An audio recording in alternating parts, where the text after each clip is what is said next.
When you integrate your Outlook installation with ACT, you can synchronize your Outlook and ACT contacts with each other.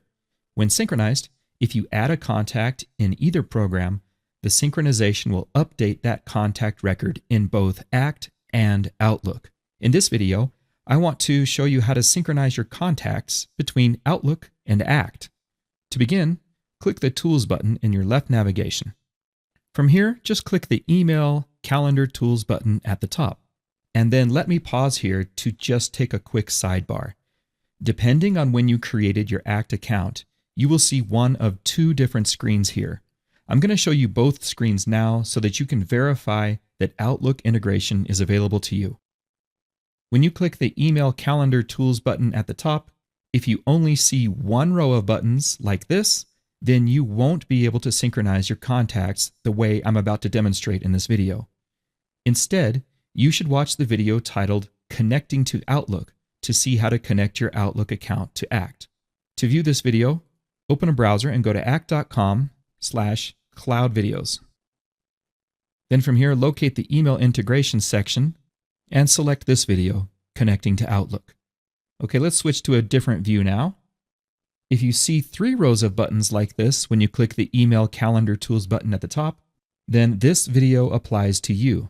At this point, you should have already installed the Outlook integration tool in order to enable the features I'm about to demonstrate.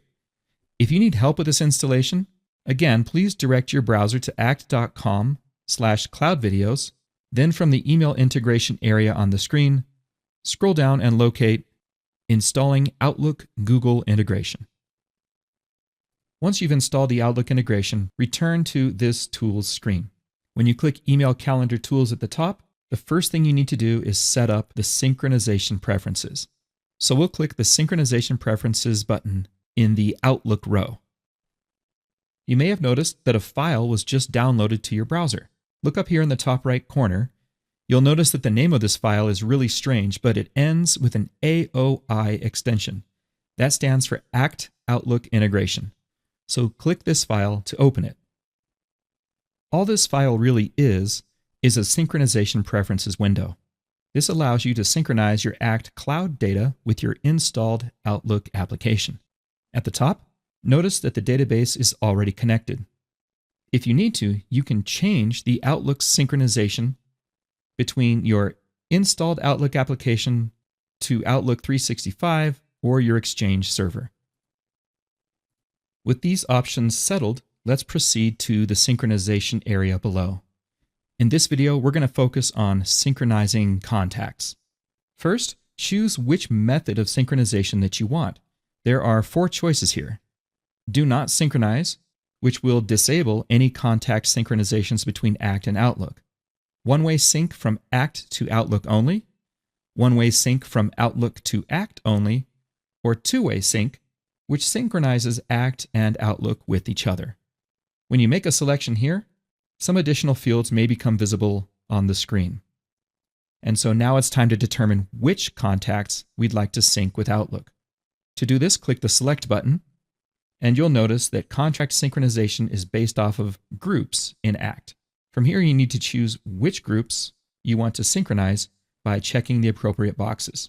You could synchronize all contacts at once to sync up every contact that you have between ACT and Outlook.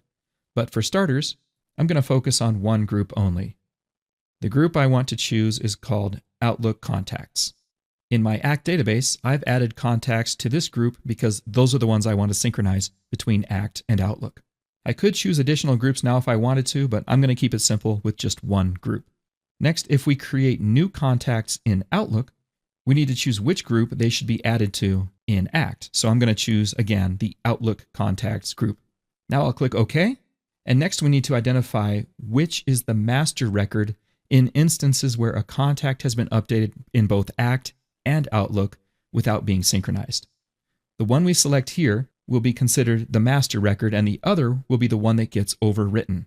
Or you can choose to keep the newest contact, which means whichever changes timestamp is the most recent, that's the record that wins. Down below, you can click Schedule Automatic Synchronization for some additional options. By default, automatic synchronization is disabled. But let's look at some options for automatically syncing our records. You can choose a daily sync, sync on a regular interval, sync when your computer is started, or sync in real time whenever your records change. The sync timer area down below lets you specify a window of time when synchronizations will run.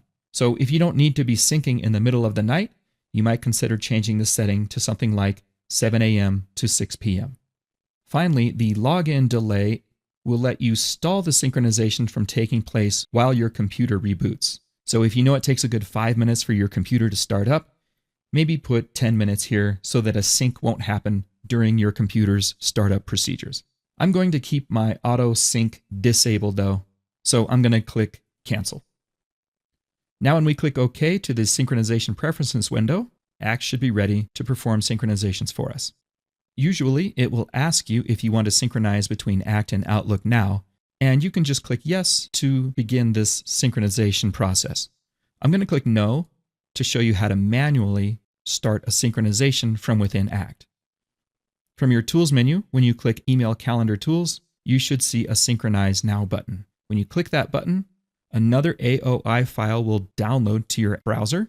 Just click this file to open it and automatically start the sync. Down below in the task area, you can see the sync is running by that swirly icon. When it reverts to a little blue man, that means the synchronization is complete. So now let's go over to Outlook to see if we can find these synchronized contacts. In the contacts area, I can see contacts that have been synced over from Act to Outlook. And I know that Allison Parker is one of my customers in Act, so I want to make a quick change to her contact information. In Outlook, if I double-click her contact card, it will open up the details for this contact. From here, I'm just going to change her title from CEO to owner, and then I'll click Save and Close. Now, if I synchronize this back to Act, we should see that change has taken place. To start a synchronization from Outlook, go to the Act tab at the top, and then click the Synchronize Now button. Again, down in the taskbar, you should see this icon change to let you know a synchronization is taking place.